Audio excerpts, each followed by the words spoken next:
Mango quería, pues tomamos mango. रुको जरा। Problema no cuando entra, sino cuando sale.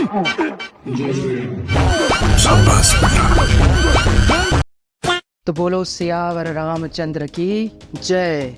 सभी भाई बहनों को राम राम, राधे राधे। स्वागत है आप सभी का इस एक और नए चलचित्र में। तो हमेशा की तरह वीडियो को लाइक कर दीजिए, कमेंट में प्रभु का नाम लिखकर अपनी अटेंडेंस लगा दीजिए और वीडियो में अंत तक बने रहिएगा। चलिए चलचित्र प्रारंभ करते हैं। रिजवान यार एक बात बता, जो तेरे घर पर काले कवर से ढकी रहती है वो तूने न्यू ली थी या सेकंड हैंड? नहीं ली थी, पर अब साल भर हो गई तो पुरानी सी हो गई है। अरे नहीं यार, कंडीशन नहीं है उसकी अभी भी। कंडीशन कवर में से नहीं लगती है, अंदर से तो कबाड़ा हो गई। ऐसा है ना योगेश मियां, अब वो हमारे पूरे परिवार ने चलाई है। एक हाथ की होती तो नहीं होती अभी तक। पर वैसे गाड़ी एक नंबर है। गाड़ी गाड़ी की बात कर रहा है? तो तुम किसकी बात कर रहे हो?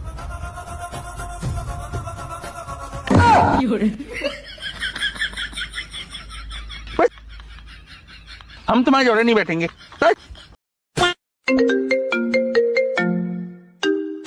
Mister Pappu, please pick up the call.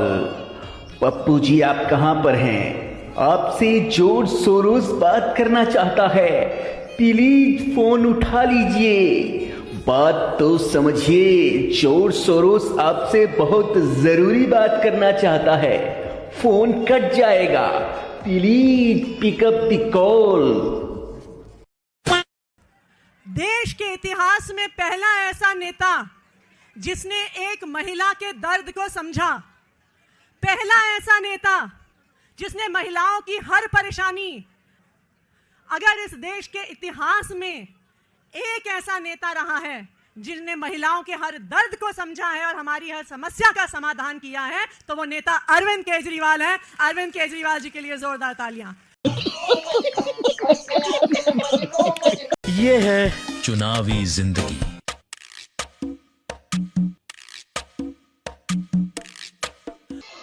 ये है आम जिंदगी। गोलमाल है भाई, सब गोलमाल है।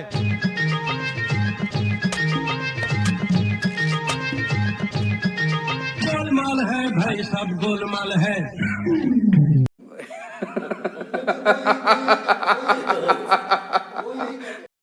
और हिमाचल वालों, मजे तो खूब आ रहे होंगे।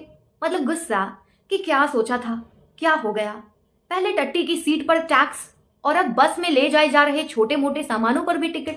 आदमी तो आदमी, आदमी के साथ ले जाने वाले सामानों पर भी टिकट। ये भगवान क्या जुल्म है। मंडी से औट तक की दूरी 42 किलोमीटर है। इस दूरी का किराया एक व्यक्ति का 92 रुपए है। पर कांग्रेस की नीति के तहत अब सामानों पर भी टिकट काटा जा रहा है। 1 किलो से 5 किलो तक का चौथाई किराया, 6 से 40 किलो तक आधा किराया और 40 किलो से ऊपर के सामान का पूरा किराया वसूला जा रहा है। जब एक यात्री ने 2.5 लीटर का प्रेशर कुकर मंडी से लिया और बस में बैठा तो कंडक्टर ने एक्स्ट्रा 23 रुपए का बिल फाड़ दिया। पप्पू पिंकी तो दिन रात हाई महंगाई करते नहीं थकते और चमचों का गरीबी वाला रोना धोना तो अलग। इन सबको दरकिनार करते हुए कांग्रेस अपने खुद की सरकारों में दबाकर वसूली कर रही है। वाकई हिमाचल वालों के लिए अच्छे दिन आ गए हैं। कल उत्तर प्रदेश पुलिस की भर्ती का रिजल्ट आया। अच्छा, उत्तर प्रदेश पुलिस की भर्ती में ओबीसी 178 अंक पाके 198 अंक पाके सेलेक्ट हुए हैं। ठीक है। और जनरल कास्ट के ब्राह्मण और राजपूत क्षत्रिय 188 अंक पाके सेलेक्ट हुए हैं। ठीक है, समझ गया। ये हालात कैसे हो गए कि ओबीसी के लिए तो आरक्षण ये था कि ओबीसी कम अंक पाके भी भर्ती हो जाए। नहीं, बीजेपी ने ये हालत पैदा कर दी है कि ओबीसी ज्यादा अंक पाके भर्ती नहीं हो पा रहा। करण वर्मा फैक्ट चेक कर रहे हैं। करण वर्मा जी ने जो अभी बोला मैं इसको फैक्ट चेक करना चाहता हूं। कट ऑफ की इन्होंने बात करी। अनारक्षित के लिए है 214 अंक, अन्य पिछड़ा वर्ग के लिए 198.9 अंक, अनुसूचित जाति के लिए 178 और अनुसूचित जनजाति के लिए 146। इन्होंने गलत बोला। बोलना क्या सबूत है तेरे पास? क्या है?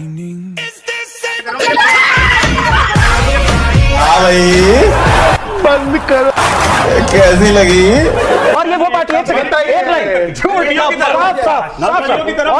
एक सेकंड, नाविका जी सांस लीजिए। मैंने सारे आंकड़े, मुझे 1 मिनट बोलने देंगे। नहीं गलत बोल रहे हैं, अरे आप बोलते जाइए, गलत बोल रहे हैं। आपने क्लियर लोग ताली बजा रहे हैं, पटरी का गलती किया है। ये भर्ती परीक्षा का ओरिजिनल है। बिल्कुल बिल्कुल आप फैक्ट चेक हो चुके हैं। रोज आते हैं इस उम्मीद पे आज जीतेंगे, कल जीतेंगे, परसों जीतेंगे, रोज हारते हैं।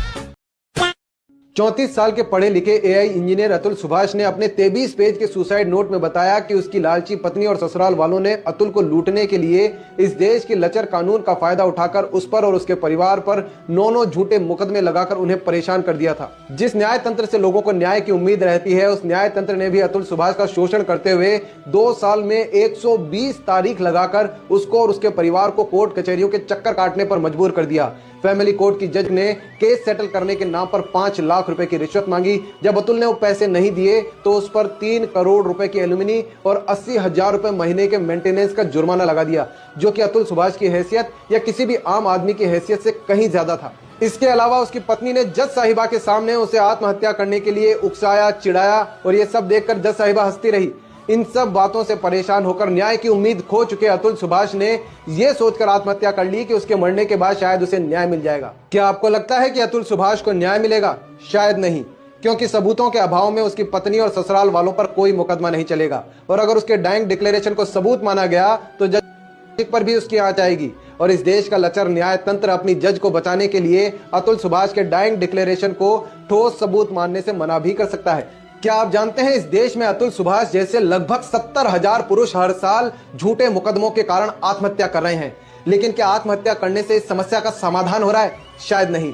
अगर उन 70,000 पुरुषों में से 7 पुरुषों ने भी आत्महत्या करने की बजाय समस्या को समाप्त करने के लिए काम किया होता तो शायद उस प्रतिक्रिया के कारण आज अतुल सुभाष जिंदा होता।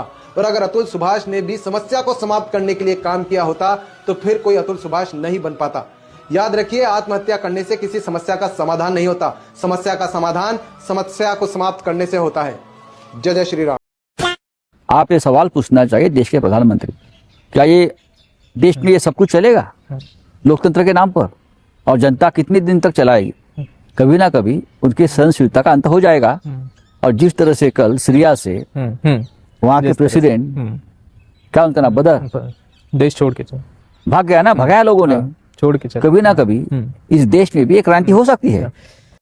अरे बेटा, इससे भी कोई नीच ख्याल हो तो मन में ना रखो, वो भी बता दो हमको।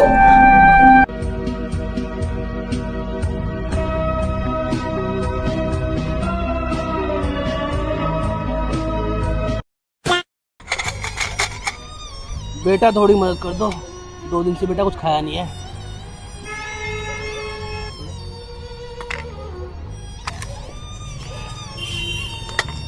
बेटा अल्लाह खैर बख्शे तेरे को। हमारे साथ श्री रघुनाथ तो किस बात की चिंता। शाबाश बेटा, बहुत बढ़िया। तो साथियों, आज के वीडियो के लिए इतना ही। वीडियो को लाइक, कमेंट और शेयर कर देना। अगर चैनल पर पहली बार आए हैं तो चैनल को सब्सक्राइब भी कर लेना। चलिए मिलेंगे फिर अगले वीडियो में। जय हिंद, जय हिंदू राष्ट्र, जय जय श्री राम। सुख शांति से आप भी रहो और हमें भी रहने दो। उसी भाव को रखकर पूरी दुनिया में रहते आ रहे हैं सनातनी, लेकिन कुछ लोगों को ये बात पसंद नहीं आती। आज भी कुछ लोग ये देखते हैं कि तलवार की नोक पे धर्म परिवर्तन करा देंगे। आज भी कुछ लोग चाहते हैं कि इस प्रकार के जिहाद फैला के पूरी देश और दुनिया में आतंक फैला देंगे। तो अब ये भारत मोदी का भारत, ये भारत, ये सनातन की ताकत, ये भारत, ये भगवान हिंद भारत, अब यहाँ ये सब चलने वाला नहीं है। और भारत का से संबंध रखने वाला व्यक्ति जहाँ भी देश और दुनिया में रहता है, वहाँ ये जिहादी ऐसे हरकतें अब करने वाले नहीं है। आप माने कि आपकी हमारी सबकी एकता और अखंडता, हमारा आपका सबका प्रेम, यही भारत की ताकत पूरी देश और दुनिया में तिरंगे के साथ भगवा फहराएगी।